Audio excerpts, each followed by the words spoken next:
deviez définir l'optimisme, vous diriez quoi? Eh bien, la plupart des gens parlent d'une humeur, d'un trait de personnalité assez tranché, avec d'un côté ceux qui voient tout en rose, presque trop naïvement, et puis par contraste de l'autre, ceux qui voient tout en noir, les rabat-joie. Et puis en général, on se situe plutôt entre les deux, avec la capacité de bouger d'une option à une autre en fonction des circonstances. Mon approche est assez différente. Je parle d'un optimisme conscient, réaliste et actif, une forme humaine de l'énergie. Nous avons une définition en psychologie comportementale qui définit l'optimisme comme une attitude mentale qui favorise l'expérience d'émotions positives pour les choses à venir. Autrement dit, ce n'est pas un truc qu'on a ou qu'on n'a pas, mais c'est une panoplie de compétences qui s'apprend et se propage. De nombreuses recherches se concentrent sur l'impact de cette énergie positive dans la transformation des organisations. Plus précisément, il s'agit d'évaluer et d'adapter la quantité et la qualité d'optimisme échangé de l'individu au système et du système à l'individu, comme une contamination positive volontaire. Ce moment-là a marqué mon enfance.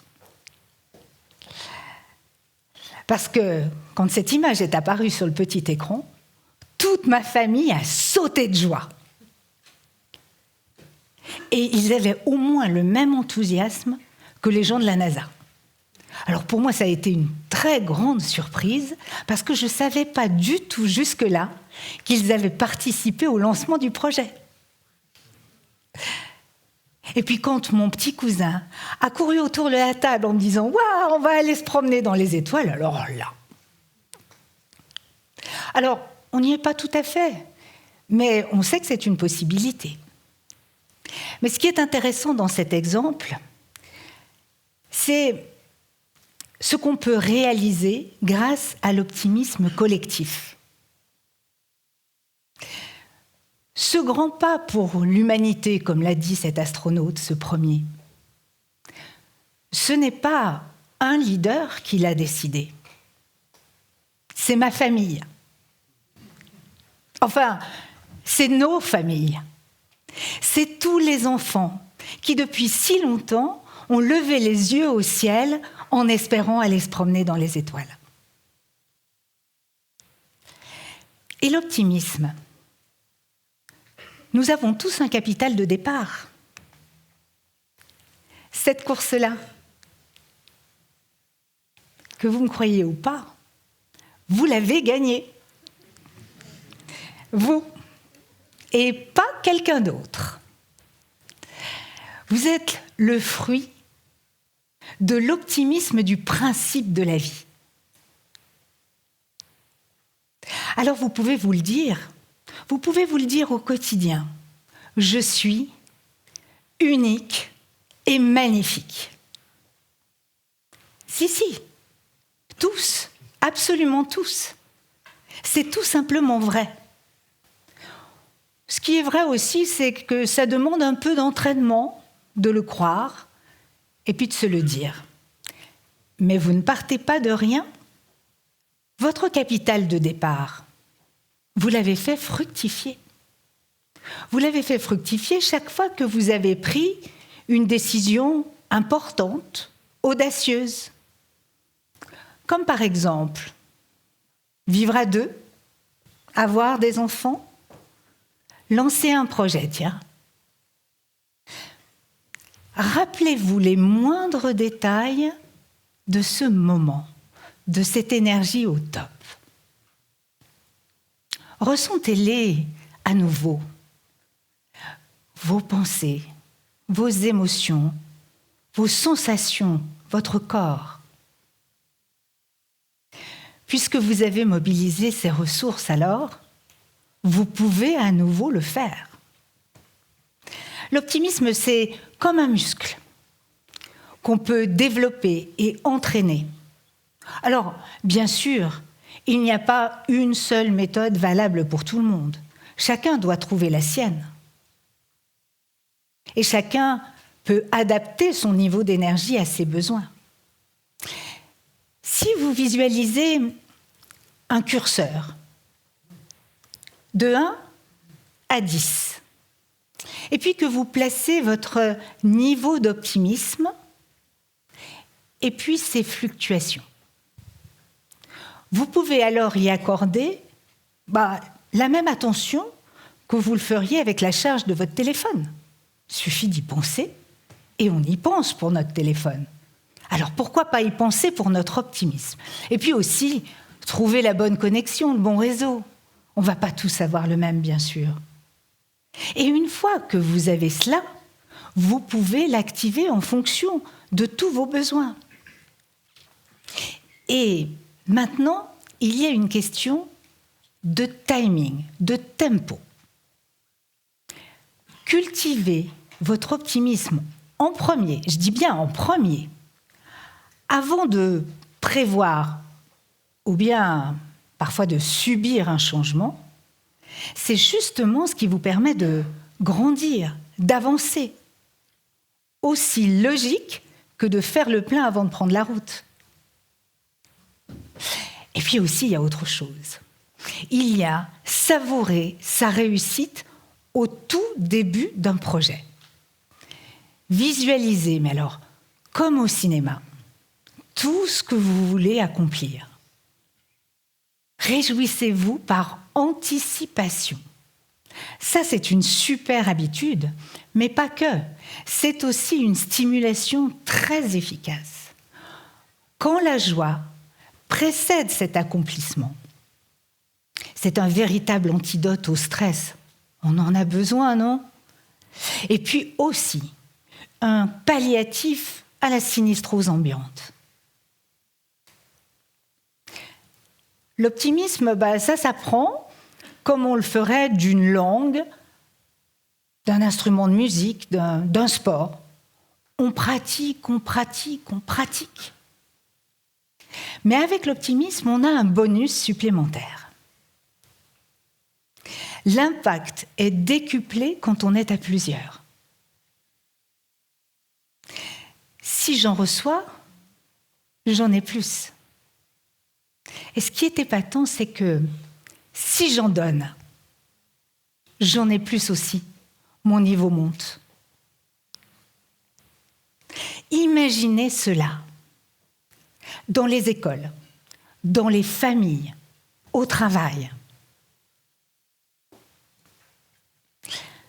Une personne souriante, épanouie, qui cherche des solutions plutôt que de ruminer des problèmes. Ça stimule tout le monde, toute l'équipe. De plus en plus d'organisations se trouvent sensibilisées à une transformation culturelle qui donne de la place à cette énergie positive. Quand ensemble on croit que l'impossible est possible, alors ça le devient. Ce qu'on a fait pour aller à la conquête de l'espace et puis toutes nos grandes innovations, c'est la preuve qu'on peut changer de paradigme. Chaque pensée, chaque petit geste est agissant pour contribuer à un monde meilleur pour soi et plus encore. Alors, dans les organisations, quand la priorité, c'est de devenir plus humain, de donner plus l'opportunité de vivre l'expérience de l'optimisme, les lignes bougent.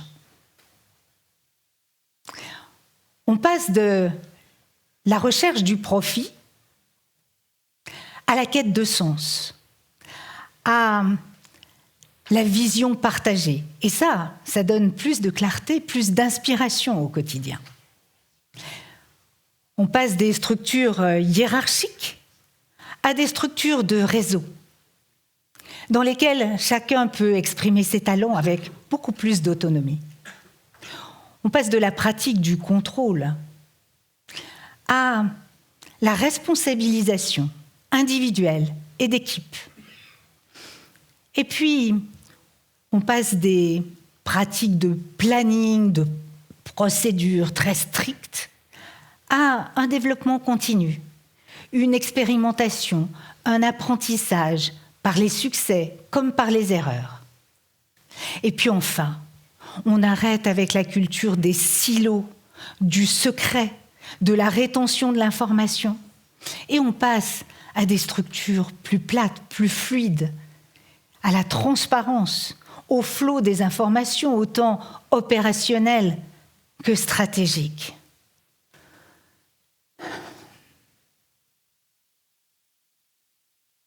Les résultats sont très encourageants.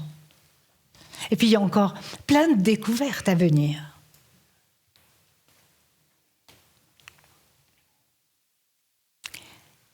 La semaine dernière, j'étais dans une école du Kerala.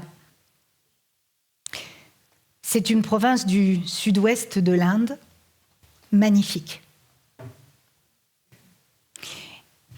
Il y a quelques mois, ils ont subi de très graves inondations. Les dégâts matériels ont été considérables et il y a eu des centaines de morts.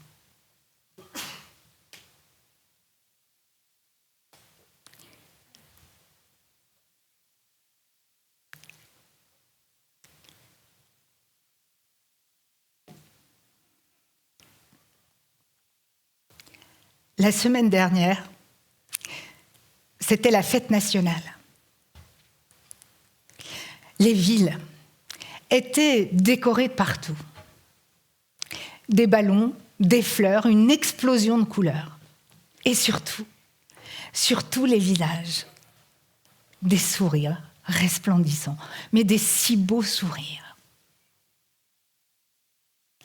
Cette capacité de résilience, de courage, de joie, ça m'a tellement impressionnée.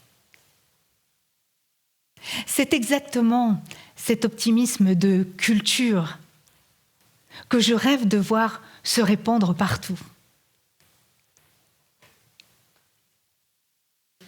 Et vous, tous, aussi uniques, aussi magnifiques que vous êtes.